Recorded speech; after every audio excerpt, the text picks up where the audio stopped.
מעשה שסיפר רבי נחמן, שהיה מלך אחד והיה חוזה בכוכבים, וראה שאם לא יקצרו התבואה בשנה זו עד זה הזמן, יהא נתקלקל כל התבואה וכו' וכו'.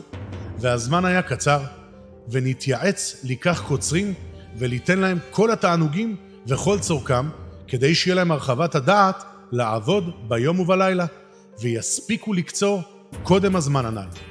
והם אדרבה התענגו ושכחו, ועבר הזמן הנ"ל, ולא קצרו התבואה, ונתקלקלה כל התבואה, ולא ידעו מה לעשות, שהמלך יכעוס עליהם.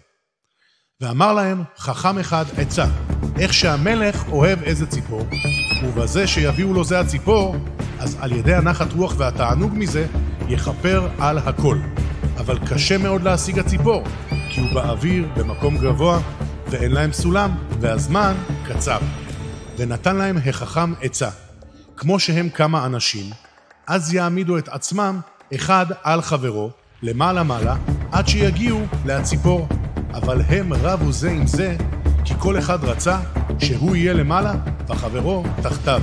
ועל ידי מריבתם התרשלו, והציפור פרח, ועל ידי זה נשאר להם הכעס מהמלך על התרשלותם מקצירת התבואה כנ"ל.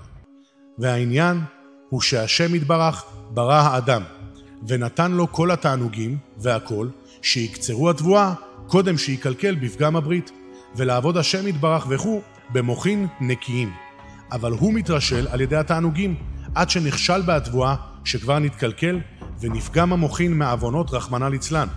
אבל עדיין היה עצה על ידי הציפור, שהוא הצדיק, שבזה היה נתכפר הכל.